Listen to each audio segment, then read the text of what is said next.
Hey everybody, Denskil here. Hope you're having a good day. It's been a minute or so since I've posted a video. I've been busy, but Denskil has got things to do. So since it's been a while since I posted a video, I wanted to wait till it was the right time to do so. And frankly, I need the views. So this video is about a controversial piece of kit. This is the Neural DSP Quad Cortex. And it's a device that is very divisive. It's been out around a year or so, and it's had some recent updates. I've been keeping an eye on the development of the new patches and releases for this thing, and as of late August 2022, the filming of this particular video, there was a new release about a month and a half ago, which includes things like some new amps, pedals. So you might be asking yourself, is it time to buy one of these things? Or am I better off with some of the competition? This video really isn't going to be a comparison between the Quad Cortex and the other devices that are out there. Instead, I'm just going to give you my dumb skull review of things that I like about it and things that I don't. We'll go through various areas of the Quad Cortex and I'll talk about what I like and don't like about it. First area is the form factor. So it's pretty small and it's pretty durable feeling. These buttons kind of twist a bit so you can adjust them, and you can also step on them. I just watched John Cordy's video about this device here, and he mentions how the spacing between here is a little tight, and I kind of agree. You can get to your tap tempo here, and if you hold it down it turns into a tuner, which I like. A very precise tuner with a big display on it. But overall it feels pretty sturdy and well built. Now the big deal here is the touch screen, obviously.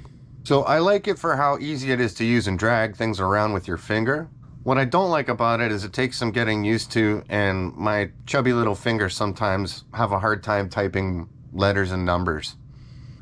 As far as the back, the outputs are nicely laid out, but they're a little close together. So, if I'm jamming two patch cables in here, it can be kind of tight with the cables coming out. Now, as far as the interface is concerned, it's not bad. You kind of sort of have to figure out how you want to use this thing. The three modes are scene, stomp, and preset. So depending on your application of this thing, you might want to use one, the other, or maybe a combination of both. Right now you can't really combine stomp and scene modes. Hopefully that's subject to a future update. So once you get through a bit of the learning curve on it, it's actually really easy to use. There were a couple hurdles I got stuck on, like how to save presets and how to create a second line here, but I figured it out.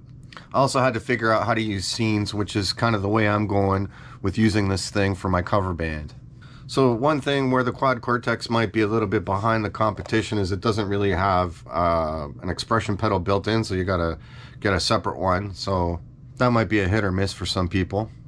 And this thing does get warm. I've had it on for about an hour and it's nice and toasty. You can lean into it on a cold day. Lastly, the issue that people had a lot with the Quad Cortex is that it didn't really have a lot of captures and amps and pedals and stuff in it. So I haven't used the capture process yet to get my own amps in here.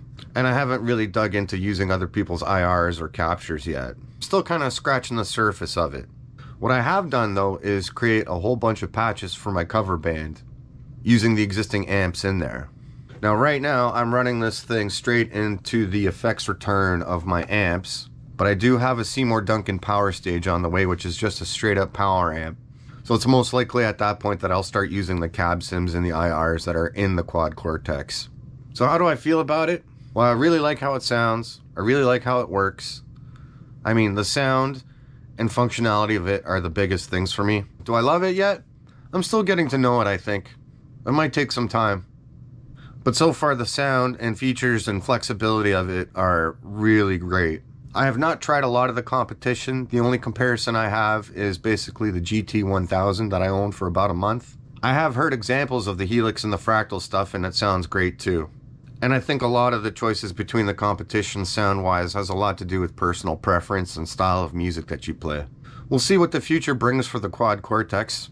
You look at the technology and it's been around a while. Devices like the Kemper are pushing like 10 years, right? So for the expense of a Quad Cortex, hopefully it's going to be around a while. It was time for me to get one. Like I said, I've been watching them for about a year or so, and I needed a solution for my cover band. A lot of places are going ampless these days, which is terrible and horrifying to me. So I want to be prepared for that situation if it ever comes up. I'd love to hear your comments on the use of this type of device. Are you a fan or a hater of the Quad Cortex and the associated technology? Or are you diving into it? Or do you live in both worlds like me? I'd love to hear your comments, folks. Denskil out.